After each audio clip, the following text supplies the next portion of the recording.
Welcome to the Daily Lie of Omission for the week ending June 18th, 2016.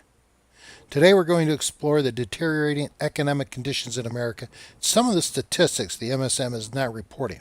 But then that's why we call this show the Daily Lie of Omission. Then we're going to take a trip overseas to examine Europe's growing enchantment with the European Union, the ECB, and the Euro.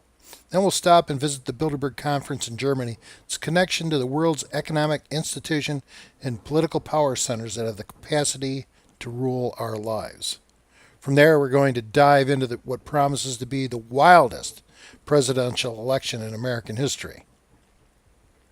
We begin with the Economic Collapse blog's economic facts that MSM is not reporting. First off, industrial production has declined for the 9th month in a row, something that has never happened outside of a recession in America.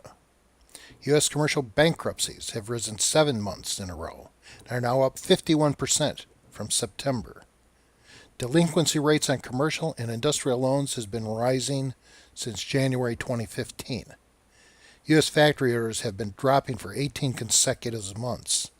The cash shipping index has fallen for 14 consecutive months. JP Morgan and Goldman Sachs internal U.S. economic trackers are at their lowest level since 2008. Federal and state tax receipts are falling, typical of the start of a recession. The Fed's labor market conditions index is down 5 months in a row, with employment numbers in April being the worst in 6 years. Layoff announcements at the major firms is running 24% higher than last year, with Bank of America leading the charge with 8,000 layoffs. Since February, online job postings at LinkedIn have been down after 73 weeks of growth. Temporary workers have peaked and is falling just as it did in both 2001 and 2008. Here's the kicker. Since 2014, total business sales are down 2.9%. That's $1.28 trillion. So I'm wondering, how is it the nation's GDP even has any growth? Well, we find out it hasn't. As this report from Daily Reckoning asserts that if America applied the same collection and analysis formulas in the estimation of the nation's GDP that the Reagan administration used, it would show that America has been in a depression for the last 15 years.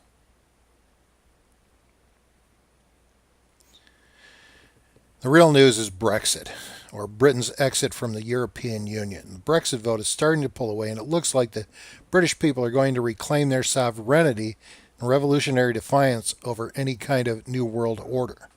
It is a revolution, but it is a revolution the ruling elite cannot afford. So I don't expect Brexit to pass, even if the majority of the Brits vote for it, because it's not so important on how the people vote, but who and how the votes are counted. And as the EU and its central bank have destroyed all of Europe, it's much bigger than just intertwining trillions of financial instruments. It's Brussels and with it NATO, especially as the West's neocon keeps pressing Europe up against Russia and continually poking the bear. President Obama didn't help when he passed through Heathrow and threatened England if it left. The Germans have a different tact, with the Deutsche Bank begging England to stay, while anti-movements are growing quite well, thank you, in Spain, Italy, Greece, Austria, Bulgaria, and even Germany, and especially France. The labor protests in Paris this week were right off the scale, not reported in America, probably because of Orlando, but because they don't want to report it. Historically, riots in Paris are to be respected, and there were 80,000 rioters in the streets. Can anyone in the U.S. conceive of the impact of 80,000 people coming to riot in a major American city? Orlando wouldn't be such a big story, and the price of gold would fly. I expect it to happen sometime soon, but it would also give the government a license to crack down and restore order. It's a problem when your view is always internal, because you never see the obvious rolling up behind you. Well, this is taking the markets to considerable financial paper as it is linked to England's links to the Euro and the European Central Bank, and as bad as that might seem, the real problem, as we discussed in our April summary, is Italy, whose entire banking system is both insolvent and severely underfunded. But Italy does have a lot of gold, but half of it is in the Fed's safe, 7 stories below the New York streets and next to J.P. Morgan's vaults. In response, Mario Draghi, chairman of the ECB, has been buying corporate and government bonds to support a European economy that is in a death spiral. Even the vaunted Deutsche Bank is coming under pressure, and everyone is crying for the hyperinflation and fiscal suicide of helicopter money. In fact, the whole developing scenario reminds me not only of the crash of 2008, but 1930, which globally took hold when Germany left the post-World War I equivalent of the euro, the British pound, that was essentially a New York Fed-backed gold reserve currency in Europe. We'll get into that story sometime later. But fast forward to today, and whereas in 2008 the crash developed domestically with Bear Stearns in March, then Lehman Brothers in June, and finally crashed after the diversions of the national conventions in an economic freefall until March of 2009, that drop only halted because the government suspended the mark-to-market of debt, thus saving the $75 trillion derivatives market, and along with it, the world. Or so they thought. The difference today is that the February crash this year was China's decline during the spring, and in June, Lehman's is being replaced by Brexit, whether it passes or not. This will be followed by the diversion of all eyes to the presidential conventions, but after that, look out, world. That is the problem. In 2008, it was mostly America and the internal parasitic abuse committed during the financialization of America. But since then, the Fed has done nothing more but to export these problems of solving debt by issuing $4 trillion more until the world's derivatives have reached over a quadrillion. So we're sitting on a massive debt bomb. Technically, the United States could continue to crawl along, and Wall Street can continue to exploit Main Street for years to come, but not when the entire world is crashing down around us. And this crash will be exponentially greater, and with it, the political upheaval that comes with a history's definition of a governmental bankruptcy of the people. A revolution. Because that's what we're talking about here. And if you need proof, look no further than the political phenomena of Donald Trump and Bernie Sanders. Vive la revolution! Where does one begin? The presidential campaign. On one hand, we have a neocon-driven psychopath that has left nothing but a trail of blood and failure behind her, creating fertile ground for growing Al-Qaeda and ISIS movements. Murderous rapine of rapid growth, and this one stretches from Kosovo to Egypt, Libya, covers all of North Africa and into the Levant, represented by Iraq, Iran, and Syria. True, Hillary didn't start all these disasters, but she was there at the start of them all. And if she had hung around long enough, she would add Ukraine to that list of victims. As the involved wife of a U.S. president, then a U.S. senator from New York, then a Secretary of State, Mrs. Clinton has shown few instances where she has ever played the peacemaker. In fact, when she was asked what her accomplishments were as Secretary of State, Hillary launched into a disjointed speech reminiscent of Teddy Kennedy that confusingly said nothing because all she really had to show for her service was dead bodies and millions of dollars in donations to the Clinton Foundation Trust Fund. Or should we call it slush fund?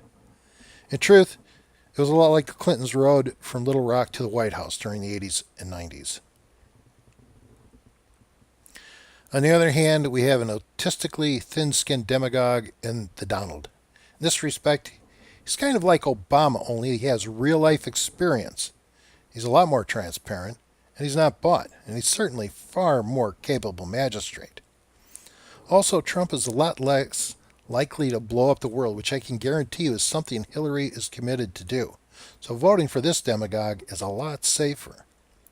Yeah, I feel uncomfortable that Trump named a former Goldmanite Steve Mnuchin and lobbyist Paul Manafort to his campaign, but they're no worse than Clinton's. My priority as a voter is to a state of liberty, and there is no hope in Clinton. I think Trump's biggest problem is he hadn't put forth a solid foreign domestic policy.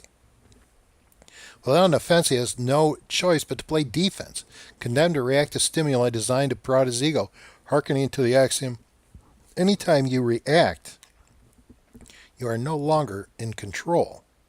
Not here at EANC TV, we suggest to Mr. Trump liberty legislation in the state of liberty.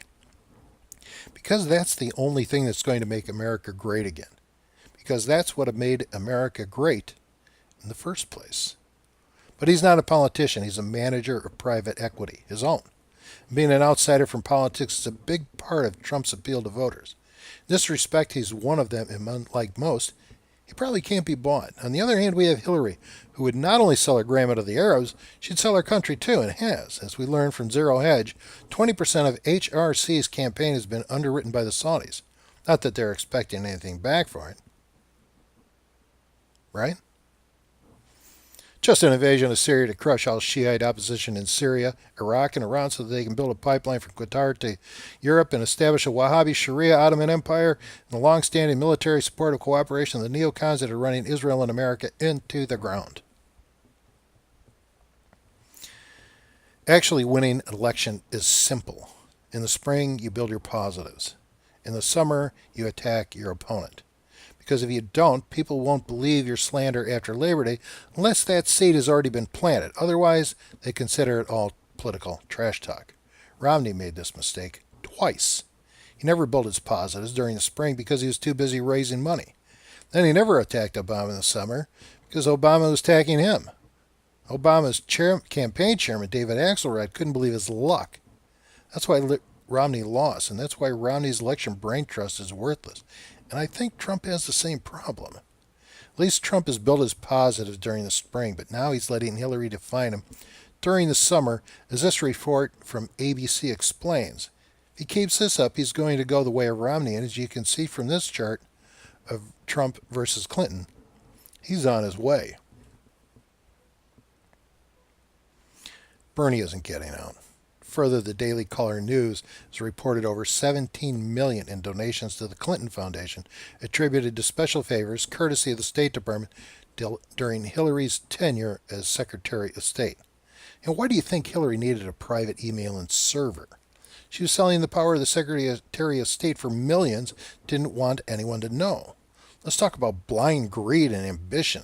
Literally, in order to illegally sell the United States, Hillary was willing to sacrifice the insecurity of the entire nation to satiate her incredible lust for power and her greed for wealth. This is absolutely astounding. It's also the definition of a psychopath. As everyone knows, Hillary suffers from Clintonitis, i.e., she can't tell the truth, even when she wants to. Trump, on the other hand, is intransparent by nature and wears his heart on his sleeve. Conversely, Hillary is incredibly secretive.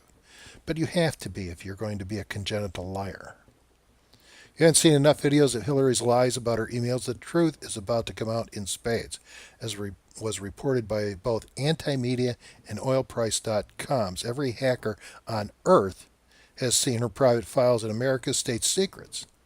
It's like porn to a bunch of teenage kids, from Putin to a Romanian lowlife, including the NSA. These files are in the process of being outed by Julian Assange of WikiLeaks. This includes 30,000 personal emails that Hillary and staff erased prior to their official handoff back to the State Department. Can you imagine having 30,000 personal files and emails? I've got 10 or 12,000 lying around, cumulated over 25 years of having an email address. But HRC's personal emails are 3 times that, and accumulated over a few years. This release of emails promises to provide more than enough to convict Hillary, no matter what Loretta Lynch, Barack Obama do, think, say, or obstruct and stonewall her investigation and indictment. That's why Bernie is still in the race. That's why they want him out. He knows, I know, Newt Gingrich knows, and now you know. As soon as Bernie leaves, the odds of Hillary getting placed by Joe Biden is a sure bet. You want terror? Hillary has morphed from being a blood and guts neocon with veins in her teeth into a softer, warmer female version of a cardboard cutout of a Bernie Sanders policy wonk. Still, nearly every independent and young Democrat isn't buying. And for good reason. Those may be her policies today, but she has no intention of changing. But that's not my opinion, it's the president's. And this is what he had to say about Hillary in 2008. Hillary will say anything to get elected. It was Hillary who voted for George Bush's war in Iraq. Hillary Clinton, she'll say anything and change nothing. Well, they seem to be two peas in a pod, because now El Presidente Obama says, I want you to be the first to know. I'm with Hillary. And he's right about one thing. She'll never say anything and change nothing. That's just what he did. But that's what he was groomed to do. We all know politics isn't a level playing field. From Stalin down to Debbie Wasserman, Lindsey Graham, Bill Kristol, Charles Krauthammer, and Paul Ryan, it's not important how the people vote. It's who and how you count them.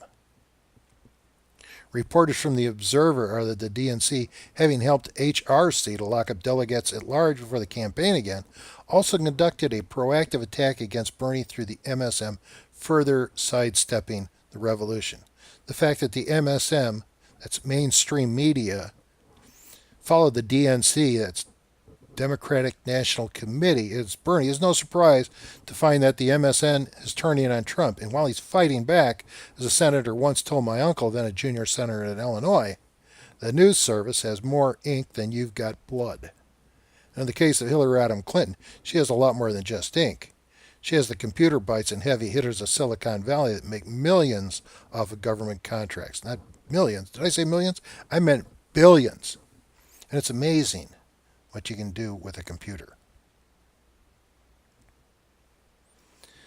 Once a year, the leaders of industry, government, global institution, and thieves get together for the Rothschild Humanity Roast hosted by Dr. Henry Mangala Kissinger, and this past week was no exception. It's not always at the Bilderberg Hotel, but this year it is, and the security was beyond extreme. The Bilderberg Group was established by former Nazis to ensure that Europe would continue to embrace the West versus communism in the East. Since then, it has become a yearly convention where one-third of the attendees are politicians of renown brought in to be lobbied by those who are able to purchase the best government anyone can buy. And they do. What is notable this year is that Eric Schultz, CEO of Google, was in attendance along with Senator Lindsey Graham. As reported by Liberty Blitzkrieg and Zero Hedge, Schultz was coming under fire this week when it was revealed that Google was impacting voter sentiment by up to 40% by manipulating their search engines to be positive with Hillary, while hanging chads on Trump. The proof is so irrefutable that Google had to initial official denial, saying they were just tuning their PC views and that really had nothing to do with directing voter sentiment.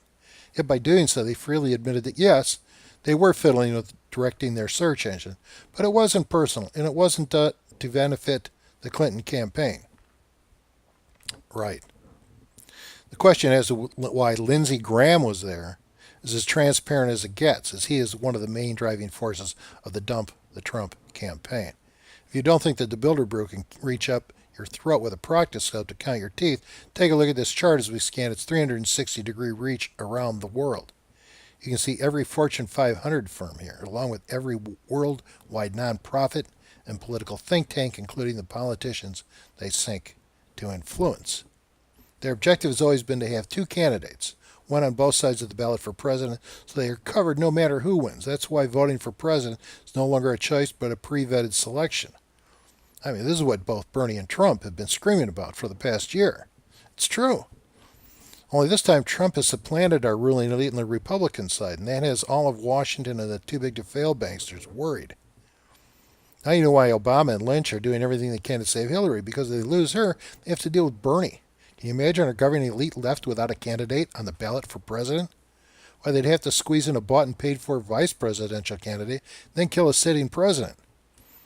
Not that they haven't done that before, but that can be messy and expensive. Still, the guy they really need to take out is Trump. Yahoo is out for blood. The Washington Post is out for blood. The neocon editor of the Weekly Substandard, Bill Kristol, of Project for a New American Century, and 9/11 are chumming the water with blood to stop Trump any way they can. Everyone is starting to jump on the bandwagon. PGA has pulled a major tournament from a Trump golf course, and Apple Computer has announced they aren't going to give up even a zinc-coated penny to the Republican convention because of Trump. Did I say anything about the long arm of the Bilderberg group? I thought so. I don't know what you think of the deep state, but I think it's part allegiance to these people being a member of the club, and to a certain extent a sense of fear if one should defy Hillary, as espoused by Scott Adams, the creator of Dilbert. Whereas it's obvious he's a Trump supporter, he's declared for Hillary, tongue-in-cheek, because it's safe. understanding Trump doesn't have the reputation of going out and bludgeoning his enemies. But Hillary does. Essentially, I think it's Trump's greatest endorsement when every elite bankster, corporate crook, militarist neocon, every lying, crooked Republican and Democrat all want his head. The poster boy of all these neocon psychopaths has got to be Speaker Paul Ryan, accusing Trump of being a threat to the Bill of Rights and separation of powers and all that is holy. The irony of Speaker Ryan's declaration is he alludes to the separation of powers within our Constitution, which he knows no longer exists, because he presides over a Congress that has assigned 90% of its lawmaking and constitutional powers to the executive branch, to the president, creating an imperial presidency. Yeah, Mr. Ryan knows America is being transformed into a neo-feudal society. His greatest crime is that he embraces it. The irony of the greatest threat to the American people is our government. Mr. Ryan's government, to be exact. Do you really think they're all on your side?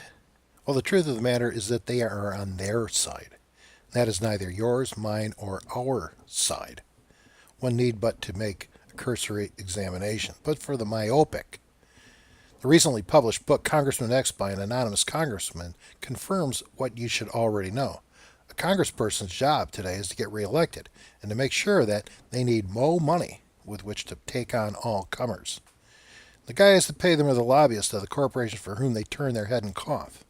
On demand. You think Congress represents you? Yeah, sure, your taxes pay them. But the lobbyists, they pay more. A lot more.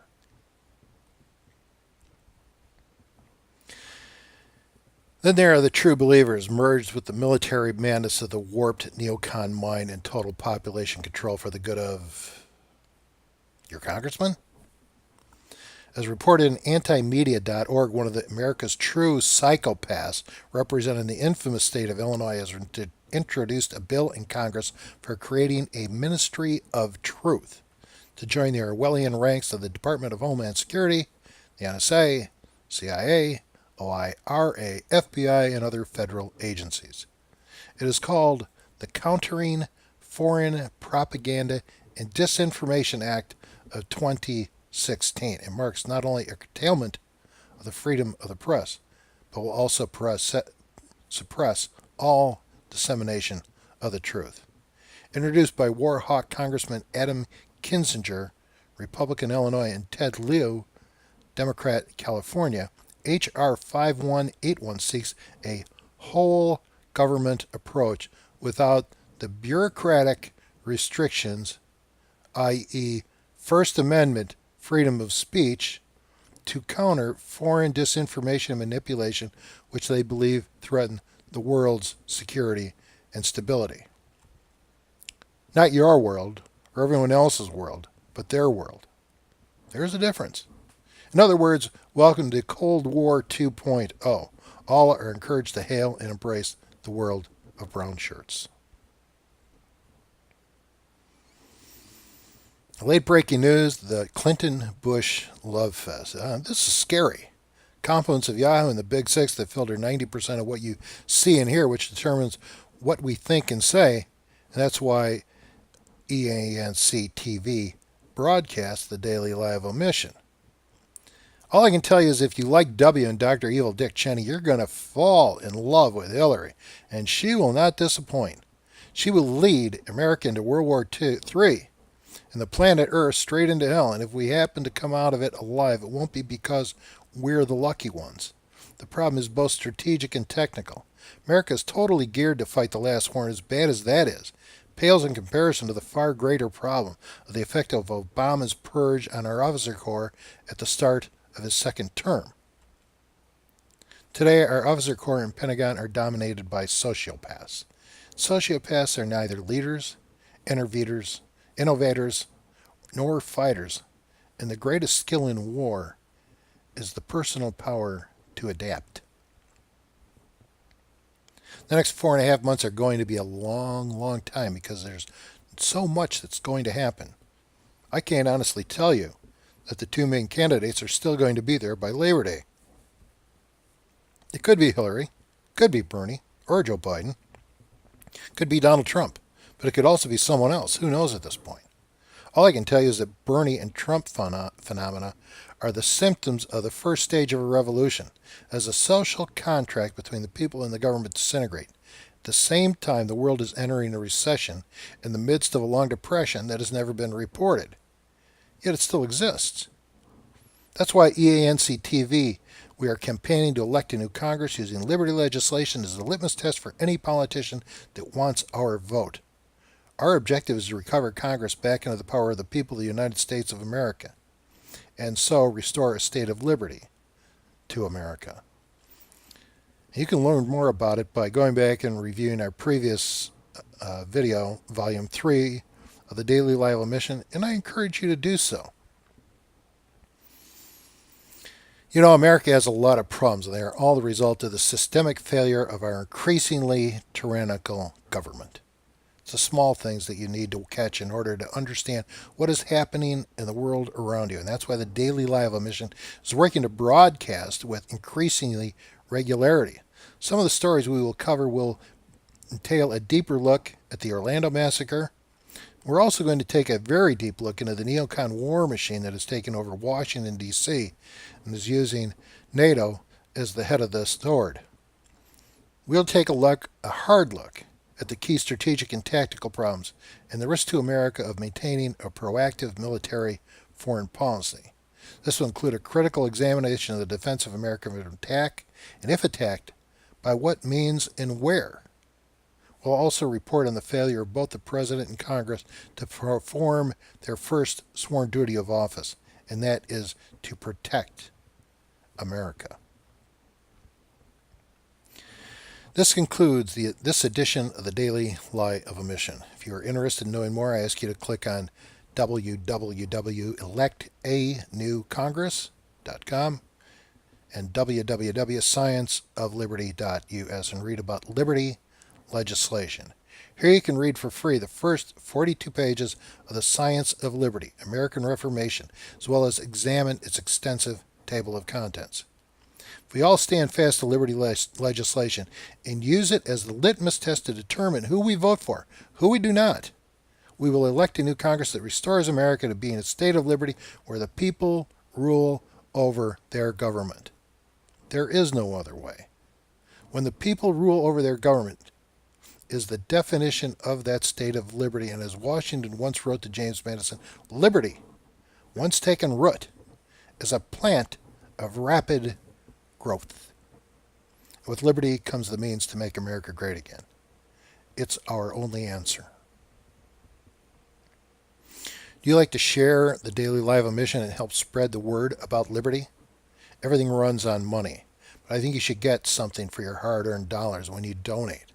If you are so kind and inclined, I would ask you to click on www.scienceofliberty.us and purchase The Science of Liberty, American Reformation, and or New American Revolution, the Constitutional Overthrow of the United States Government. Both are a serious study into the science of liberty and our age of revolution, along with an amazing history of what you were never taught in school. Part of your purchase price will go towards financing elected new Congresses, a registered super PAC, and Liberty Legislation's campaign to restore liberty to America. Thanks for listening, and God bless. I'm your host, William W. Faywell. Surf's up, America.